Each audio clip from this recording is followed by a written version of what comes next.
दोस्तों वंस पर आप सभी दोस्तों का बहुत बहुत स्वागत है। तो सबसे पहली न्यूज़ आती है ज्योति मल्होत्रा की तरफ से। तो अब तक तो आपको पता चल ही गया होगा कि भी ज्योति मल्होत्रा जो कि एक ट्रैवल ब्लॉगर थी वो भी अरेस्ट हो चुकी है, क्योंकि वो थी भी एक पाकिस्तानी स्पाई। इसके बारे में कुछ रिपोर्ट्स आए, जैसे कि पुलिस जिन्होंने भी अरेस्ट किया था ज्योति मल्होत्रा को, उन्होंने भी रिवील किया कि भी पाकिस्तान उनको हैज़ भी एसिड यूज़ करा था, जो कि भी इंडिया के भी इनसाइड न्यूज़ भी पाकिस्तान को दे सके।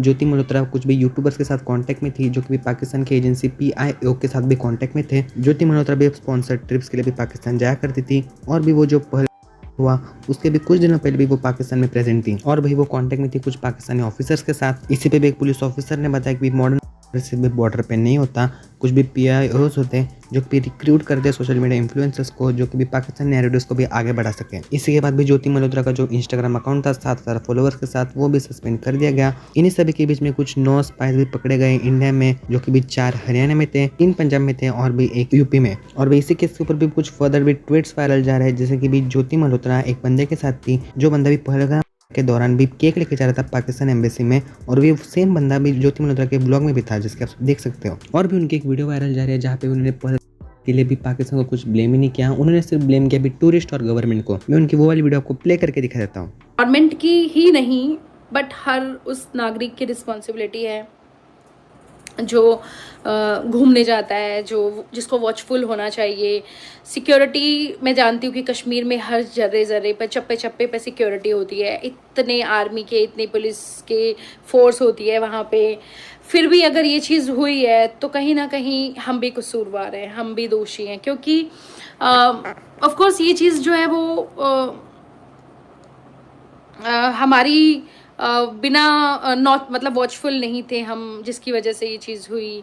हम लोग को वॉचफुल होना चाहिए, हमें रिस्पॉन्सिबल होना चाहिए। अगर उन को कोई भी सपोर्ट कर रहा है तो उनको सपोर्ट कर रहे हैं तो वी आर नॉट इंडियन। अगर हम लोग ही करप्ट हैं, हम लोग ही गलत हैं, तो वो चीज़ बहुत ज़्यादा झकझोर करने वाली है। किसी भी कंट्री के लिए वो बहुत ज़्यादा गलत है। अगर किसी ने भी उनको सपोर्ट किया है तो बहुत गलत चीज़ है, और उसमें हम खुद रिस्पॉन्सिबल हैं, हमारी गवर्नमेंट रिस्पॉन्सिबल है, क्योंकि वो उस सिक्योरिटी कहीं ना कहीं उनसे मिसिंग हुई। वो सिक्योरिटी वहाँ पर लैप्स हुई, कुछ तो गड़बड़ हुई जो जिस वजह से ये हुआ। और बाकी भी आपका क्या ओपिनियन इस पूरी सिचुएशन के ऊपर मुझे आप कमेंट सेक्शन में बता सकते हो। नेक्स्ट न्यूज़ आती है ध्रुव राठी की तरफ से। ध्रुव राठी भी एक नए ट्रबल में पड़ने वाले थे, क्योंकि भी SGPC general secretary Gurcharan Singh Grewal ने भी गवर्नमेंट को भी एक्शन लेने को बोल दिया था ध्रुव राठी के ऊपर, क्योंकि भी ध्रुव राठी ने अपने लेटेस्ट वीडियो में भी सिख कम्युनिटी की भी हिस्ट्री बताई थी, और उन्होंने यूज़ किया था भी AI बेस्ड एनिमेशन का। इससे भी SGPC ने कहा कि भी सिख कम्युनिटी की भी हिस्ट्री बताने के लिए भी ध्रुव राठी के भी AI बेस्ड प्रमोशन की कुछ ज़रूरत नहीं है। और भी उन्होंने कहा कि भी ध्रुव राठी ने कुछ भी फैक्ट्स जो कि भी रिलेटेड थे गुरु तेग बहादुर जी के मैटरडम के और बाबा बंदा सिंह बहादुर के बारे में, जो कि ध्रुव राठी ने भी बिल्कुल भी ठीक नहीं बताए थे। इसी सभी के बाद भी ध्रुव राठी ने खुद वो वीडियो डाउन की। उन्होंने अपने इंस्टा पे एक पोस्ट डाली जिसमें उन्होंने लिखा, thank you for your feedback on the latest video, even though many of you appreciated the video and could like to state on the channel, I have decided to remove it because some viewers feel strongly that any animation depiction of Sikh gurus conflicts with their beliefs. I do not want to this become a political or religious controversy, because the video was simply an effort to showcase the histories of our Indian heroes in new educational format. This educational format has huge potential. I will explore other stories from our history for future videos and will evaluate whether to retell the story in a different way or not. So guys, next news आते हैं बॉलीवुड की तरफ से। आप सभी को तो भाई बताया होगा दौरान भी ऑपरेशन सिंदूर के दौरान भी बॉलीवुड एक्टर या फिर भी एक्ट्रेस ने भी आवाज नहीं उठाया पाकिस्तान के खिलाफ, या फिर भी हमारी इंडियन आर्मी को सपोर्ट करते हुए भी एक भी ट्वीट या फिर भी स्टोरी नहीं डाली। इसी पे भी लैडर फैट्स ने बहुत अच्छी वीडियो बनाई है, जहाँ पे भी उन्होंने रिवील किए बॉलीवुड के पाकिस्तान कनेक्शंस, और भी उन्होंने रिवील किया कि भी बॉलीवुड भी क्यों पाकिस्तान के खिलाफ भी आवाज नहीं उठाता। मैं उनकी वीडियो सबको छोटा सा पार्ट भी प्ले करके दिखा देता हूँ। अगर आपको भी वीडियो पूरी देखनी होगी तो भी लिंक डिस्क्रिप्शन में है, आप जाके भी देख सकते हो। तो वीडियो के आखिर में बात करते हैं कि चाह कर भी ये बॉलीवुड बांड पाकिस्तान के अगेंस्ट क्यों नहीं बोल पाते। तो सबसे पहले आप ये पिक्चर देखिए, जहां SRK के साथ ये जो बंदा खड़ा है ना, पता है कौन है? इसका नाम है टोनी असाई, और जरा इसके बारे में पूरी जानकारी भी ले लीजिए। बुधवार को सोशल मीडिया पर कुछ फोटो सामने आए जिसमें बॉलीवुड अभिनेता शाहरुख खान और उनकी पत्नी गौरी को टोनी असाई के साथ देखा गया। टोनी कैलिफोर्निया आधारित कश्मीर अलगाववादी है जो कश्मीरी युवाओं को भारत के विरुद्ध लड़ने के लिए भड़काता रहता है। एक श्रीनगर आधारित एक्टिविस्ट अल इस्कंदर ने ट्विटर पर ये फोटो डाले और आरोप लगाया कि टोनी अशाई, जिसे अजीज अशाई के नाम से भी जाना जाता है, वह पाकिस्तान के ISI प्रायोजित Jammu Kashmir liberation front JKLF से जुड़ा हुआ है। इस्कंदर का यह भी कहना है कि अशाई ने शाहरुख खान की दुबई और लॉस एंजलिस स्थित बिल्डिंग्स का डिजाइन किया है। गौरी खान भी अशाई के साथ बहुत सारी परियोजनाओं से जुड़ी हुई है।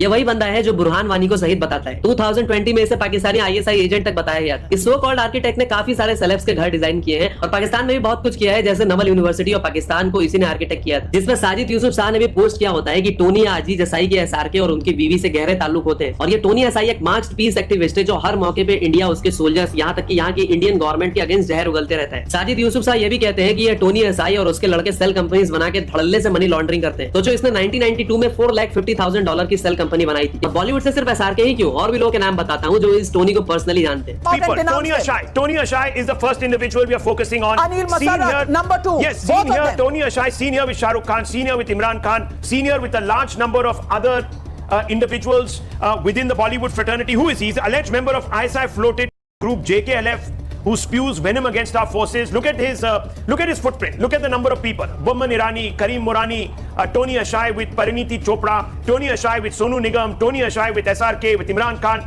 This is part of an ecosystem. देखो, बॉलीवुड के अंडरवर्ल्ड से पुराने कनेक्शन रहे हैं। जहां अंडरवर्ल्ड एक टाइम पे फिल्मों में पैसा डालता था, सारे उल्टे सीधे काम करता था। सलमान से लेकर संजय दत्त जैसे बड़े बड़े सुपरस्टार उनसे डायरेक्टली कनेक्टेड थे। तो ये सिंडिकेट आज भी कहीं ना कहीं चलता है और यही लोग इन बॉलीवुडिया भांड के काले पैसे को सेल कंपनी बना के अलग अलग तरीके से व्हाइट करते हैं। देखो, इस टकले, मेरा मतलब अभिषेक करके बातों पे मैं थोड़ा कम विश्वास करता हूँ क्योंकि बहुत फेंकता है, लेकिन इस बार अभिषेक कर ने बहुत ही नोटिस करने वाली बात कही है। बॉलीवुड यूजुअली जब भी पाकिस्तान की बात आती है, चाहे वो गलत कर रहे तो चुप रहते हैं, अच्छा कर रहे तो बिल्कुल हाँ। कि बॉलीवुड का बहुत सारा ट्रांजैक्शन आज के समय में कैश पे होता है। ये कैश जाता है दुबई। इसलिए आप देखो बॉलीवुड सेलिब्रिटीज की कभी ना कभी स्टोरी आपको दुबई में दिखती है। दुबई में ये अपना हवाला है के थ्रू, इधर है जो हवाला, उधर के हवाला, क्योंकि करेंसी आपको लेके भी नहीं जाना है, इधर ही हो गया। वो उनका ऑपरेटर उधर बैठा है, उधर वो उनका maximum black to white, white to black हो रहा है। वहां से शेल कंपनी बनाते हैं और वापस पैसा ले लेते हैं, 30% टैक्स भर देते हैं। ठीक है, काला ही धन है, वैसे भी अनअकाउंटेबल है, टैक्स भर के इसको वापस ले आओ यहाँ पर, सिंपल सा। तो वो बताया कि भाई उधर जो हवाला दुबई में ऑपरेट कर रहे हैं, इनके जो हवाला ऑपरेट करते हैं वो दुबई से पाकिस्तानी लोग ही ऑपरेट करते हैं। और ये पाकिस्तानी लोग जो हैं, ये are controlled by 2 entities. One is Daud, which you guessed it right, and there is one more which I'm leaving for people. तो पॉलिटिशियन का ये कहना है कि अगर बॉलीवुड कुछ भी इनके अगेंस्ट बोलना शुरू कर दे तो इनके पास इतनी पोले हैं, कहीं लिस्ट पब्लिश कर देंगे, एनोनिमस मेल करके मिनिस्ट्री को भेज देंगे और सारे चिट्ठे निकल जाएंगे कि भैया ये बड़े एक्टर के 2000 करोड़ काला धन इधर है, ये तो थू तो होगी, सारा पैसा भी ले लेंगे, जेल में अलग कर देंगे। अभिषेक करने जो बात कही, इसमें कहीं ना कहीं सच्चाई जरूर है। बॉलीवुड स्टार्स के ब्लैक टू व्हाइट अकाउंट ये पाकिस्तानी ही मैनेज करते हैं और अगर ये चाहे तो वो स्टार को एक दिन में पूरी तरह से बर्बाद भी कर सकते हैं। अब आप ही बताओ कि इनकी जान जिस तोते में अटकी है वो पाकिस्तानी हवाला वालों के पास है, तो इधर एक स्टार कैसे जाकर इनके और इनके नैरेटिव के अगेंस्ट बोलेगा? वो कभी हिम्मत ही नहीं कर पाएगा ऐसा करने की। एक ट्वीट करने से पहले भी वो इन अकाउंट से परमिशन लेगा। सो गाइस, नेक्स्ट जाते हैं थगेश की तरफ से। तो गाइस, थगेश ने भी अपने थगेश शो के नेक्स्ट एपिसोड के बिग गेस्ट रिवील किए, जो कि होने वाले भी राजकुमार राव। इसी के बारे में उन्होंने अपने इंस्टा पे एक स्टोरी डाली जहाँ पे उन्होंने बताया कि शूट के दौरान कुछ गड़बड़ हो गई थी, जिसकी वजह से भी राजकुमार राव भी अपसेट हो गए थे उनसे। मैं उनकी स्टोरी भी आपको प्ले करके दिखाता हूँ। Thank you so much guys, crazy response के लिए। मतलब मैंने एक्सपेक्ट नहीं किया था, honestly saying, and really grateful to have an audience like you. मतलब तब ज़्यादा ग्रेटफुल फील होता है जब मैं देखता हूँ कमेंट्स के मुझ से ज़्यादा तुम लोग खुश हो के, अरे थगेश भाई क्या यार क्या, एंड तब बहुत ज़्यादा अच्छा लगता है। So thank you so much. And yes, episode तो और तगड़ा है, लेकिन एक गड़बड़ हो गई थी, चलो बता ही देता हूँ। First of all, Rajkumar Rao is the sweetest. मतलब वो इतने हम्बल है, मतलब जो उनका स्ट्रेचर है भाई का, एंड जो फिल्में उन्होंने की है, फिल्मोग्राफी है, मतलब क्रेजी है वो। उसके बावजूद भी so humble and down to earth. तो पहले तो thank you so much. And लेकिन मेरी टीम ने कुछ गड़बड़ कर दिया चालू शूट में, एंड मतलब थोड़ा सा अपसेट हो गए फिर राजकुमार भाई। मतलब मेरे पे नहीं हुए, बट वो थोड़ा सा टीम वीम पे हो गए, एंड कुछ रीज़न की वजह से हम लोग वो निकाल नहीं पाए एपिसोड में से।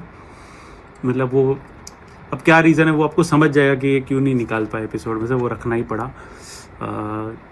देख लेना कल के एपिसोड में। सो गाइस, नेक्स्ट हो जाती है थारा भाई जोगिंदर की तरफ से। तो गाइस, थारा भाई जोगिंदर मिले भी ग्रेट खली को, इसी बारे में उन्होंने एक स्टोरी डाली जिसकी आप सब देख सकते हो। सो गाइस, नेक्स्ट हो जाती है हर्ष बेनीवाल की तरफ से। तो गाइस, हर्ष बेनीवाल ने अपने न्यू वीडियो का अपडेट देते हुए एक स्टोरी डाली और भी उन्होंने रिवील किया कि वो जल्दी भी ट्रेलर अपलोड करने वाले अपने न्यू वीडियो का। मैं उनकी इंस्टा स्टोरी आपको प्ले करके दिखाता हूँ। एक बार बताओ, मेरी यूट्यूब वीडियो जो अभी आने वाली है अगली, उसका ट्रेलर डाल दूँ कल? जल्दी बताओ।